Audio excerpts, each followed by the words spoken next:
Bismillahirrahmanirrahim. Assalamualaikum warahmatullahi wabarakatuh.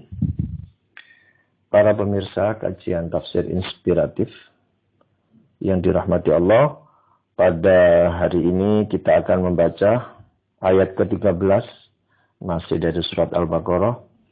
Bismillahirrahmanirrahim. Wa idza qila lahum aminu kama amanan nasu qalu anu'minu kama amanas sufaha'u ala innahum humus sufaha'u walakin la ya'lamun. Wa idza qila lahum, dan ketika dikatakan kepada mereka, lahum kepada mereka, aminu, kamu berimanlah, kama amanan nas, kama sebagaimana amanah telah beriman an-nasu, manusia. Qalu, ya, mereka mengatakan, mereka ini kalau menurut Ibnu Jarir ini adalah Yahudi di Madinah.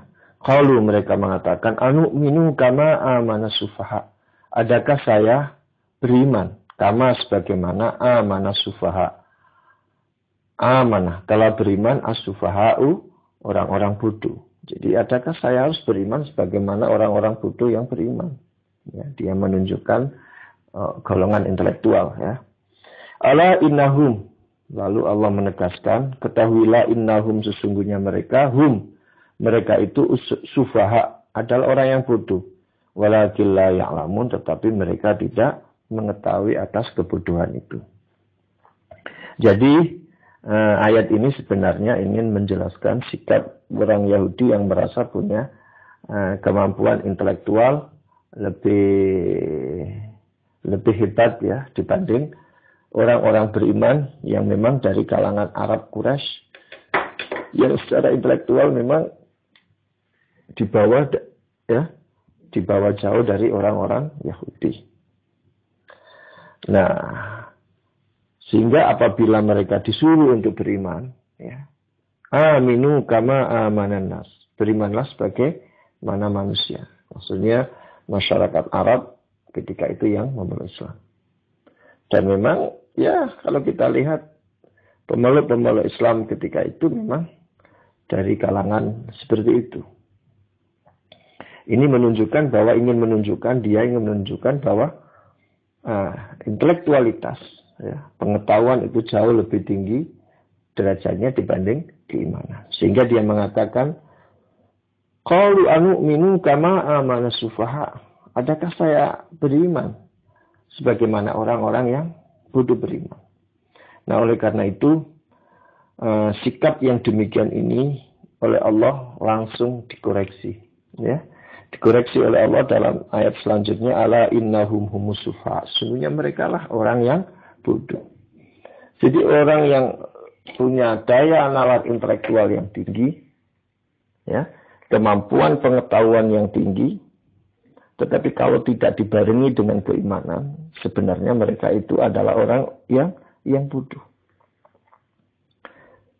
Di ayat lain dijelaskan, yarfa'illahu alladzina amanu minkum walladzina utul ilma darajat. Allah akan mengangkat derajatnya apabila orang itu mempunyai keimanan dan pengetahuan. Nah, ini orang Yahudi di Madinah merasa karena mungkin dari kalangan terpelajar, punya pengetahuan, bisa membaca, ya, punya banyak sumber-sumber pengetahuan, merasa dia lebih hebat. Oleh karena itu dia tidak mau menerima keimanan risalah kenabian yang dibawa oleh Nabi Muhammad SAW.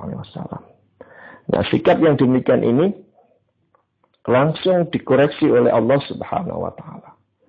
Dan memang kalau kita lihat fenomena kehidupan, apabila orang hanya mengandalkan pengetahuannya saja tanpa didasari pada keimanan, etika dan moral, maka pengetahuan itu akan menjadi bencana bagi kehidupan manusia. Ya, kita lihat, ya, orang yang merusak ekonomi, merusak tatanan sistem ekonomi itu mesti adalah orang pelaku-pelaku, orang yang mengerti tentang seluk-beluk ekonomi. Tetapi dia tidak punya keimanan, dia tidak punya etika, dia tidak punya moral ekonomi. Tetapi dia hanya punya pengetahuan ekonomi. Maka pengetahuan ekonomi menjadi bersifat destroyer, merusak tata sistem ekonomi.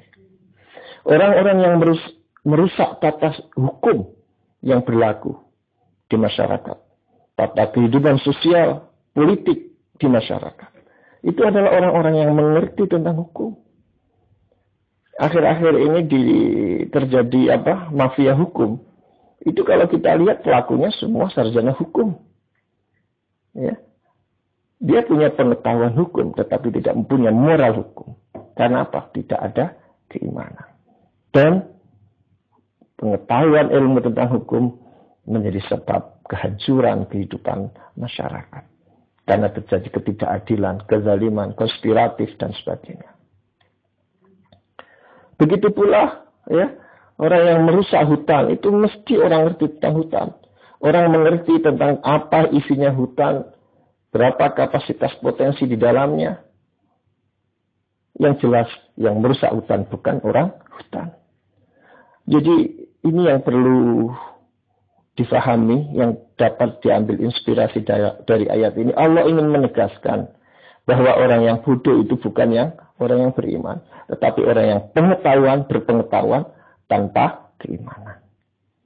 Nah, oleh karena itu, apa yang tersirat dari ayat ini sebenarnya, kalau kita merujuk kepada ayat lain, Allah menghendaki agar manusia itu punya keimanan yang pada akhirnya keimanan itu akan mendorong, melahirkan kesadaran, memotivasi orang untuk menguatkan dengan pengetahuan.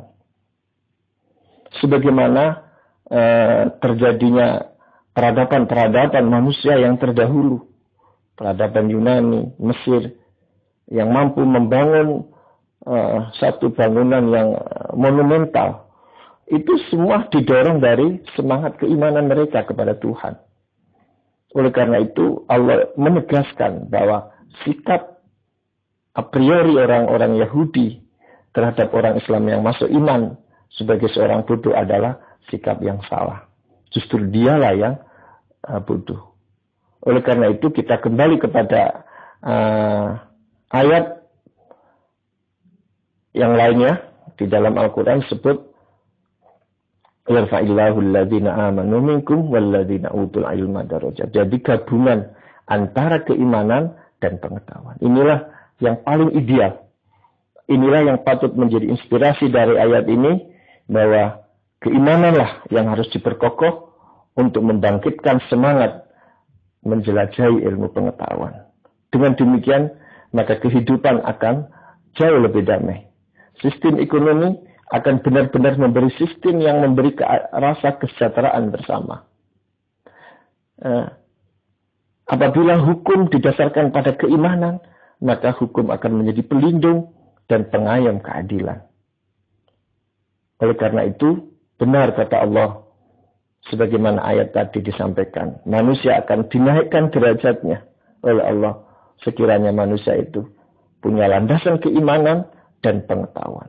Bukan dibalik sebagaimana pandangan orang Yahudi yang mengatakan keimanan kepada risalah Nabi Muhammad adalah bentuk dari kebodohan.